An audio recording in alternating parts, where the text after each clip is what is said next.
મિત્રો, હું એક નાનકડા ગામનો છું। મારા માસીના દીકરાના લગ્ન થોડા મહિના પહેલાં જ થયા છે। હું ઘણા સમયથી મારી ભાભીને ફોલો કરતો હતો।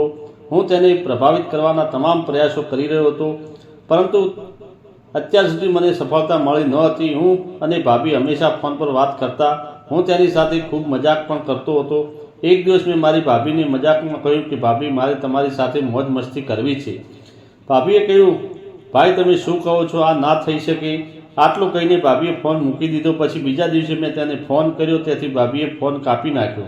મેં તેને ફરીથી ફોન લગાવ્યો। પછી 2-3 વાર પછી ભાભીએ ફોન ઉપાડ્યો। મેં કહ્યું, માફ કરશો ભાભી, મારી ભૂલ થઈ ગઈ છે, કૃપા કરીને મને માફ કરો। ભાભીએ કહ્યું, ઠીક છે, મને કોઈ સમસ્યા નથી। મેં કહ્યું, હું તમને એક વાત કહું ભાભી, તમને વાંધો નહીં આવે ને? તો ભાભીએ કહ્યું, હા હા કહો ને। મેં કહ્યું, ભાભી તમને જોઈને કોઈનું પણ મન પીગળી જશે, કારણ કે તમે ખૂબ જ સુંદર છો। ભાભી આ સાંભળીને હસ્યા અને બોલ્યા, મારું મન હચમચી જશે, આનો અર્થ શું? મને સમજાયું નહીં। મેં કહ્યું, તે છોડો ભાભી, તમને ખરાબ લાગશે। ભાભીએ કહ્યું, તમે મને કહો, મને ખરાબ નહીં લાગે। મેં કહ્યું, મને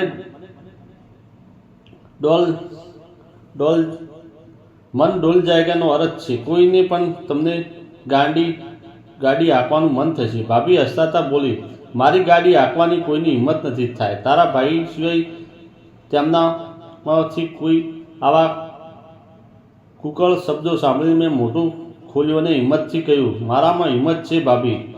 ભાભીએ કહ્યું, કેટલી હિંમત છે આના પર? મેં કહ્યું, મારામાં હિંમત છે, જો તમે ઈચ્છો તો ટ્રાય કરી શકો છો। ભાભીએ કહ્યું, એ શક્ય નથી કે તું મારી ગાડીને સ્પર્શ કરવાની પણ હિંમત ના કરતો તો?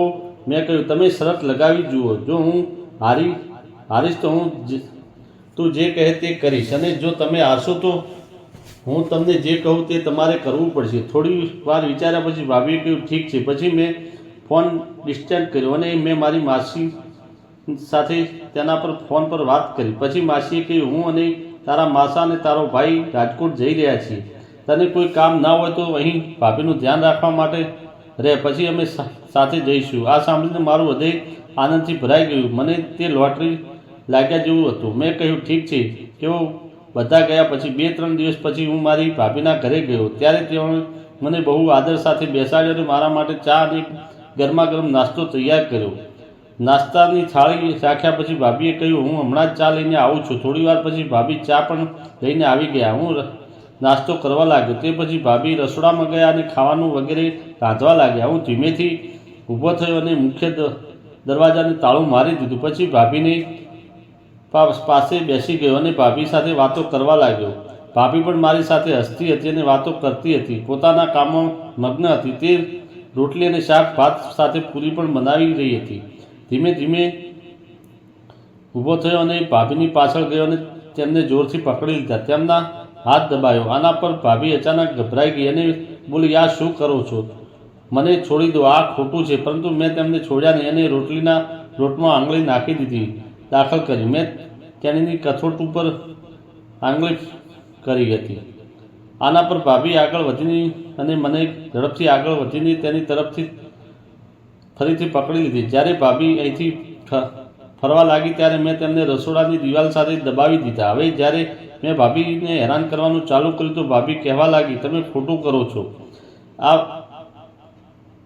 બધા આવ્યા પછી હું તેમને આ બધી વાતો કહીશ। મેં કહ્યું, તમે કહી શકશો નહીં। તેમણે કહ્યું, કેમ ના કહી શકું? મેં કહ્યું, તમે મારી સાથે ખુશ થશો એટલે તમે કહો નહીં। તેણીએ કહ્યું, ના, તમે મને ખુશ કરી શકશો નહીં। ભાભી બડબડાટ કરવા લાગ્યા। મેં તેમને કહ્યું, ફોન ઉપર તો તમે મોટી બડાશ મારતા હતા કે મારી ગાડી કોઈ હાંકી શકશે નહીં, તો ચાલો આજે તમારી ગાડી બતાવો। આજે હું તેમને ફૂલ ઝડપે હાંકીશ, તે બતાવીશ। ભાભીએ મને કહ્યું, રહેવા દે, એ તારા હાથની વાત નથી। તો મેં પણ જીદ પકડી કે આજે તો હું ગાડી હાંકીને જ રહીશ। પછી ભાભીએ તેમના ગોડાઉનનું શટર ખોલ્યું અને હું ગોડાઉનની અંદર દાખલ થયો। ત્યાં ગાડી એક લાલ કપડામાં ઢાંકેલી હતી।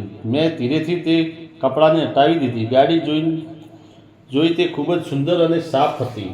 ગાડી જોયા પછી મને લાગ્યું હતું કે આ ગાડી કાલે જ ગેરેજમાં સર્વિસ કરાયેલી છે। તેણે કહ્યું કે જોઈ શું રહ્યો છે, ચાલો હાંકવાનું શરૂ કરો। પૂરી ગાડી ઉપર હાથ ફેરવ્યો। પછી હું ગાડીની બાજુમાં ઊભો રહ્યો અને મારા બંને હાથથી હેન્ડલ પકડ્યું અને પછી ગાડી ઉપર સવાર થયો.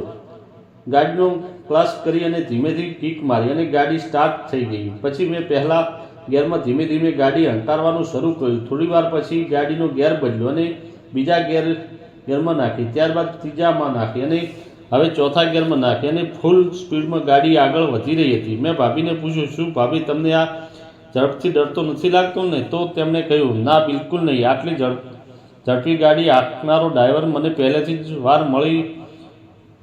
મળી આવ્યો છે. તમારા ભાઈ ક્યારેય પણ આટલી ઝડપથી ગાડી હાંકી શક્યા નથી. તમે ફક્ત ગાડી હાંકવામાં ધ્યાન આપો, ઝડપને ઘટાડશો નહીં. મારા બંને હાથ ગાડીનું હેન્ડલ હતું. ગાડી સ્પીડમાં જઈ રહી હતી અને ધુમાડિયાની અંદર એટલે કે સાયલેન્સરની અંદર ધુમાડાના ગોટા છૂટી રહ્યા હતા. સાયલેન્સર ગરમ થઈ ગયું હતું. મારી ગાડીની સ્પીડ વધારે ઓછી થઈ રહી હતી.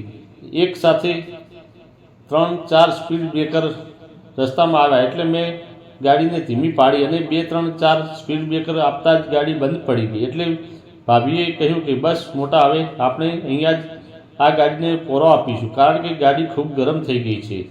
એમને ઠંડી થવા દેવી પડશે. ત્યાં સુધીમાં તું ઠંડુ પાણી પી લે અને મને પણ પા. પછી અમે બંને ઠંડુ પાણી પીધું. ગાડીને સાઈડ ગોળી મારી અને ટેકાવી દીધી હતી. ગાડીનો પ્લગ પણ ગરમ થઈ ગયો હતો. આનાથી તેની ઉપર પણ થોડું પાણી રેડ્યું. 20 મિનિટ પછી ઠંડી કર્યા પછી હવે અમે તે ફરી સવારી માટે તૈયાર હતી. જો મિત્રો આગળનો પ્રવાસ ગાડીએ કઈ રીતે કાઢ્યો તે જાણવા માંગતા હો તો વિડીયોને લાઇક અને ચેનલને સબસ્ક્રાઈબ જરૂર કરજો. ફરી મળીશું એક નવા વિડીયોમાં. ત્યાં સુધી આવજો.